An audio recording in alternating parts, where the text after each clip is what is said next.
As July arrived, the phone hacking saga suddenly became a horror story. Throughout the year, the story had been gaining momentum. Trouble is, no one really cared if the tabloids were hacking the phones of celebrities. They're not even real people. They're probably a form of animated pate. Even if they'd got stories by waterboarding soap stars, no one would mind. Are you pregnant? Yes or no? Are you pregnant? Are you up the duff? Yeah. Have you got a bun in the oven? Yeah. But then on July the 4th, the story broke, which changed everything. More revelations in the News of the World hacking scandal. It's accused of intercepting Millie Dowler's phone. Never again could the paper be seen as a cheerfully vile bit of crinkly bog roll that was cruel to celebs. Now it was cruel to real people.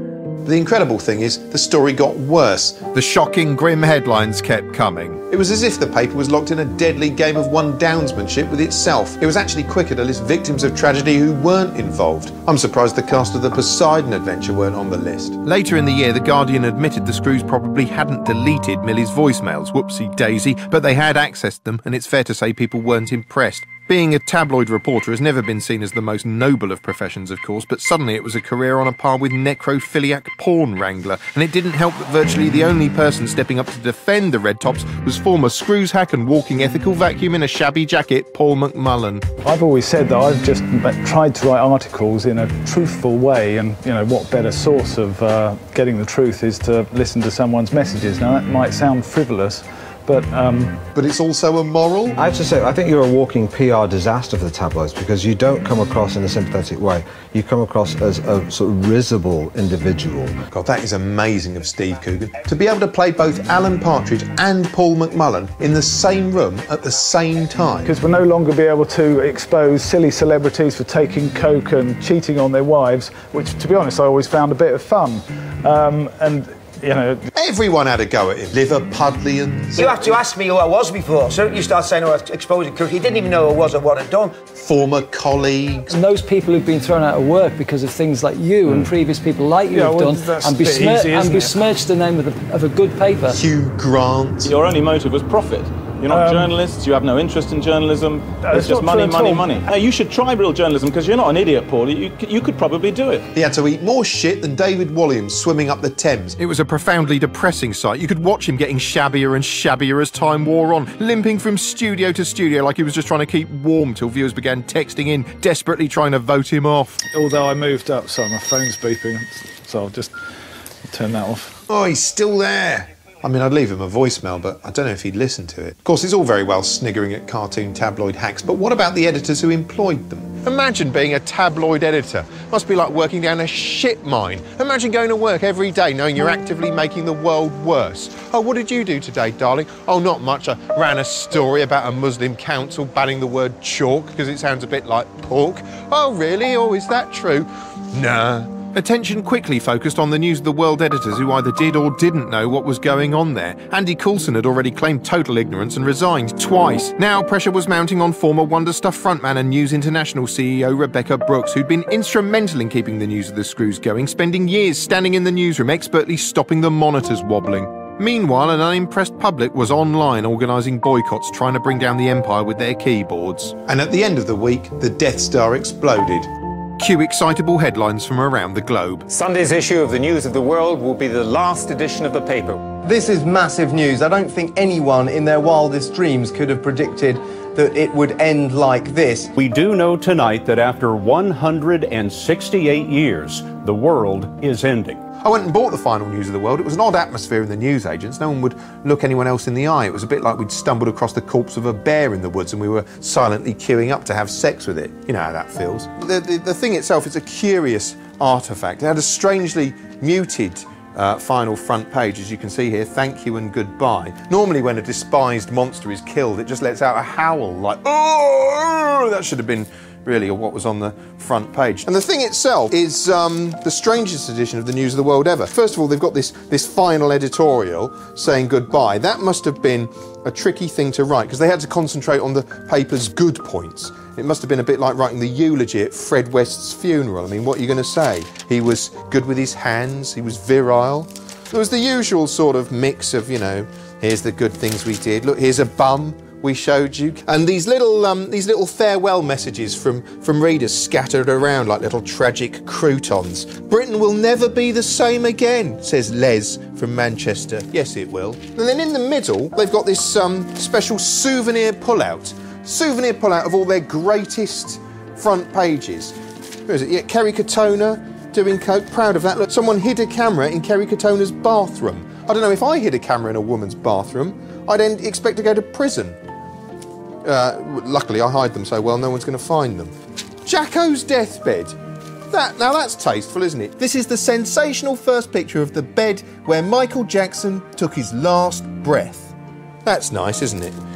And you look at this, you look at all of this, all these sort of gaudy front pages, and you just go, yeah, I'm glad it died. But if News International hoped deleting the screws from history would help stem the crisis, they were wrong. Before long, Brooks had to resign, seen here leaving the building disguised as an unhappy Charles II. But attention wasn't just on Brooks, but also her boss, ultra-powerful media tycoon Rupert Murdoch, seen here in the least convincing Match.com poster campaign ever. For years, it was as though Rupert Murdoch represented God, and all our public figures were medieval villagers terrified of speaking ill of him. You must never anger God, for God can hear everything you say, especially if you say it in a voicemail. God has the power to destroy you, for he controls the sun, and soon he will control the entire sky, and there's nothing anyone can do about it. And then suddenly, in the wake of the phone hacking revelations, it was as though a jamming signal had been switched off, and suddenly everyone could talk openly about him for the first time ever. This media oligarch was losing his touch, and soon he had to appear before the Select Committee alongside his mechanical sidekick, Jamesbot 2.0. In accordance with regulations made in Chelsea's, Oliver Proudlock will be playing Rupert Murdoch, while Jamie Lang dons the mantle of his robot offspring, James. Louise Mensch, however, is performed by Cheska Hull. The Select Committee was like a Bush Tucker trial for Murdoch. The ordeal began with him swallowing his own dignity. Before you get to that, I would just like to say one sentence. This is the most humble day of my life. And for seconds, a slice of unexpected foam Maybe pie. The other settlement did not. Oh, no! So what exactly is a Rupert Murdoch? Here's a short film from documentary maker Adam Curtis explaining what he thinks.